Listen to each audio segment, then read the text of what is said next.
What's going on, y'all? First and foremost, I want to thank y'all for chiming in and checking in the Spoonfed podcast, where we actually talk about main topics and real life issues on the daily, especially when we post. And of course, my name is Spoon the World, or ST for short. Today's topic for sure is emotional discipline and why it's important. But before we get to that, if you want to holler at me, or if you want to check out also our sponsors, Splash, you already know it's kind of hot, I'm sweating. Splash Clothing, you got the infamous shirt on right now. If you want to check any of that out, or if you want to support the channel, everything will be in the description box. Check it out. And what else? But you know what? Also, a lot of y'all haven't been subscribed. So subscribe, like, and share the video. And please comment, because I want to see what y'all think about this so we can know, and especially I know what to add in for the next videos. So let's get started. So today is emotional discipline and why it's important. Check this out. We all know how it feels to lose our temper. And we already know this saying, if you don't control your emotions, it's going to control you. That is so true, because we all made a mistake. We all overblown a situation. We all got hyped up for no reason, or sometimes there was a reason, but we still probably didn't control it the way we wanted to. And this is what this video is about, is knowing how to control your emotions, pretty much emotional discipline. And people, you might ask, why is this important?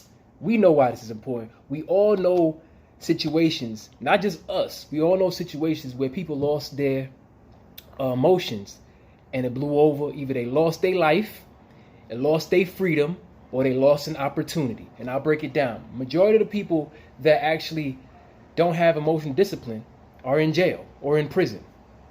Makes sense? Because they didn't think for that split second, and that couple seconds or that minute cost them jail time, their freedom. And also, if you don't have emotional discipline, that could cost you an opportunity, whether it's a relationship or a business venture. We all been there. We didn't keep a cool, calm head. We didn't gather our emotions and react the way we're supposed to act, in a subtle way, or at least a direct way, but just not being disrespectful. And we just got over the limit. And then either the person we was dealing with was like, okay, I don't want to deal with you no more, because we all been there. Either we dealt with somebody that had that emotional problem, or it was us. Let's be honest. Honesty is the best policy, because it gets to the root of the problem. And we all know people that actually jump to conclusions. They was overthinking. They was in their own head. Didn't take the time out to subside their emotions, or control their emotions, or think, or digress in a situation, and they was the one that caused the problem, or they actually help assist a problem. We all been there. But this is what this video is about, is to take certain steps so you won't blow up and make the wrong move, because we all have situations, which is learning situations, that we rather take back, that actually hurt a situation or hurt a person, and we didn't really mean to do that. You see what I'm saying? We all been there. We could all think from when we was younger until our adulthood. And one thing I'm going to double down on is, we all need to learn emotional discipline early. If you have kids, you have to teach your kids emotional discipline, how to fix a problem without getting their emotions tied into it. And that's what I'm going to get to. And we have to ask, why is emotional control important? Emotional discipline, I should say, is important, because when you understand your emotions, you understand your environment.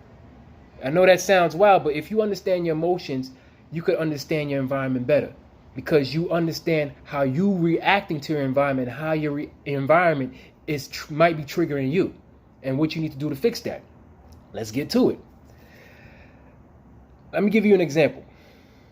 Have you somebody ever did something crazy to you, and then they act like they didn't, and you like, yo, it triggers me.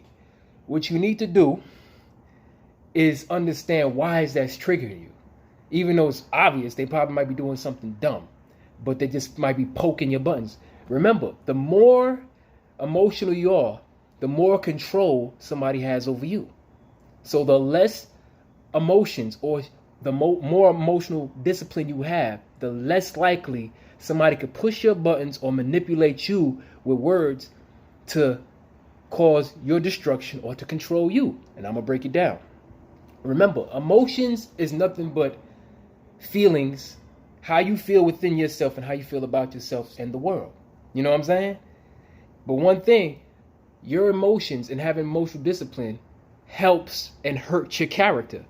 If you ever been in a bad mood, I guarantee you, if you was at work, you was in a bad mood, and people's like, hey, how you doing? I'm fine. You don't even realize you're doing it. But people are like, ugh, I don't want to be around you. Or you might be upset and your face is screwed up.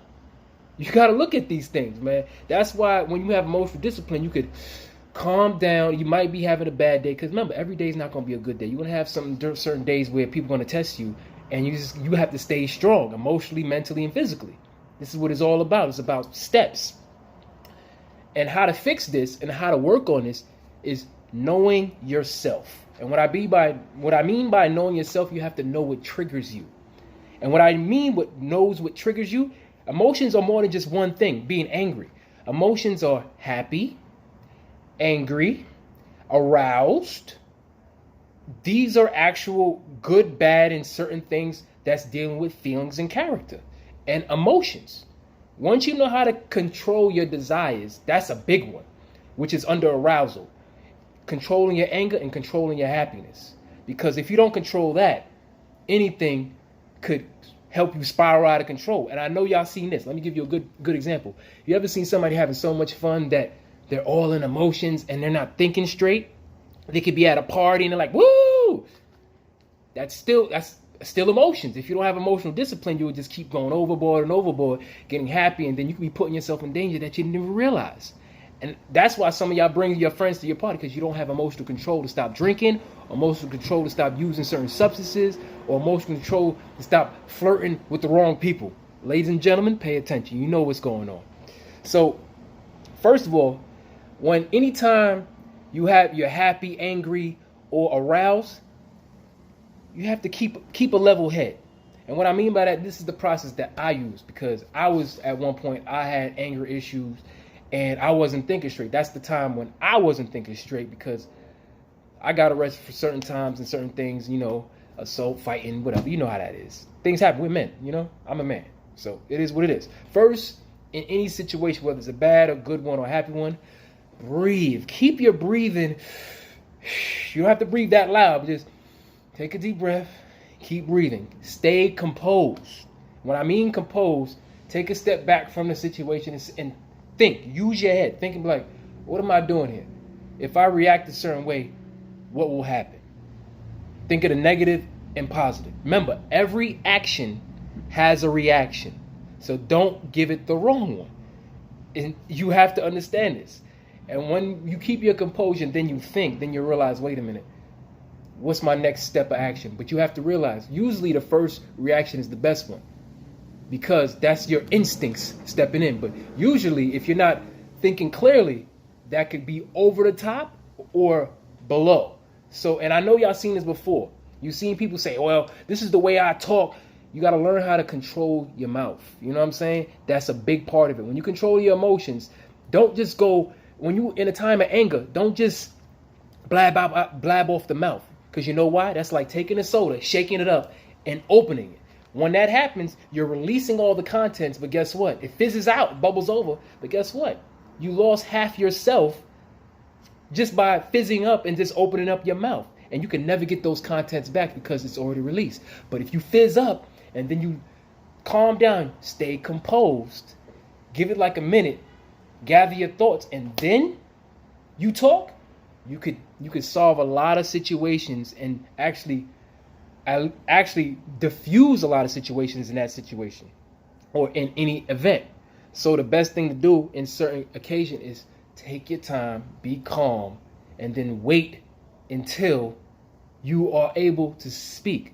But the main thing, ladies and gentlemen, know your triggers, know what you're dealing with, stay composed, breathe, and think before you react. Trust me, it will save you a lifetime of headache, heartache, and negative connotations on your life.